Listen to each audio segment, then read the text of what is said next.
Député, la question orale suivante est celle de Monsieur Bruno Lefebvre sur la durée anormalement longue pour renouveler les contrats de gestion des ports autonomes. Merci Monsieur le Président. Monsieur le Ministre, le 1er janvier 2015, les contrats de gestion des 4 ports autonomes entraient en vigueur pour une durée de 5 ans initialement. Après une première prolongation de 6 mois, votre prédécesseur proposait en juillet 2020 une prolongation à durée indéterminée des contrats existants, à charge pour lui de présenter avant fin 2021 de nouveaux contrats de gestion. Il y a donc plus de 5 ans qu'on vit dans une forme de régime transitoire. Évidemment, vous n'avez à répondre que de la période courant depuis juillet dernier. Je vous ai déjà interrogé à plusieurs reprises sur le sujet. Où en êtes-vous dans le processus de rédaction de la note d'orientation pour les nouveaux contrats de gestion? Quelles sont les concertations avec les équipes dirigeantes des ports?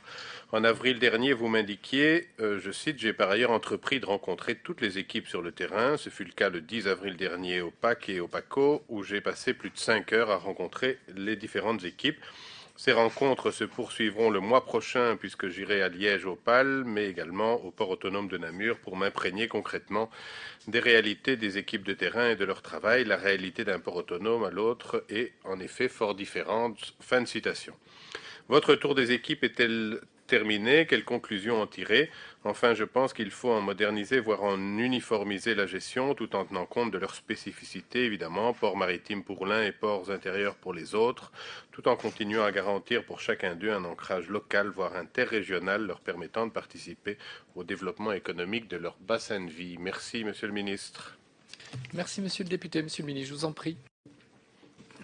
Merci, Monsieur le député, pour votre question qui, je trouve, relève davantage d'un questionnement sur la précédente législature que sur l'actuelle législature. Me reprocheriez-vous, Monsieur le député, de ne rien avoir fait depuis 2020 ? Plus sérieusement, depuis juillet dernier, j'ai engagé un travail approfondi afin de refonder la gouvernance des ports autonomes. L'objectif, il est clair.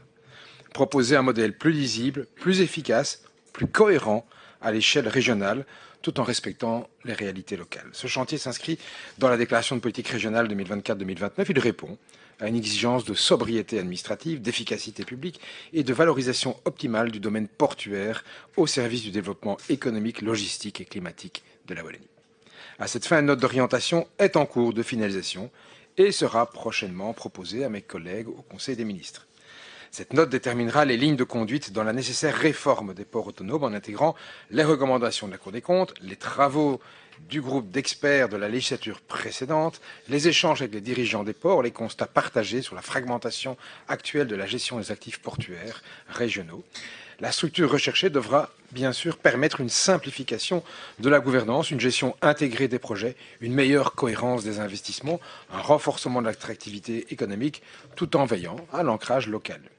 Il ne s'agit pas de nier les spécificités, mais de les inscrire dans une stratégie commune, au service d'objectifs partagés, l'attractivité, la sobriété, l'emploi, la durabilité. J'ai d'ores et déjà, comme vous l'avez signalé, rencontré les équipes du PAC et du PACO. Les visites du PAL et du PAN ont été programmées au courant de ce mois de mai, mais un imprévu d'agenda ministériel m'a obligé à les décaler le mois prochain. Elles sont donc prévues. Ces échanges de terrain sont déterminants à mes yeux pour bâtir le futur des ports autonomes et bien sûr du lien qui reliera les ports à la Wallonie. Dans l'attente de la concrétisation de cette réforme, les ports continuent de fonctionner sur base des contrats de gestion actuels qui n'ont, comme vous le pointez justement, pas été renouvelés par le gouvernement Di Rupo, alors qu'ils auraient dû l'être depuis 2020. Mais cela relève, vous le savez, de choix antérieurs dont j'estime ne pas avoir à assumer la responsabilité. Merci, Monsieur le ministre. Monsieur le député, pour votre réplique. Merci, Monsieur le Président. Merci, Monsieur le Ministre, en tout cas pour les éléments d'orientation que vous me donnez.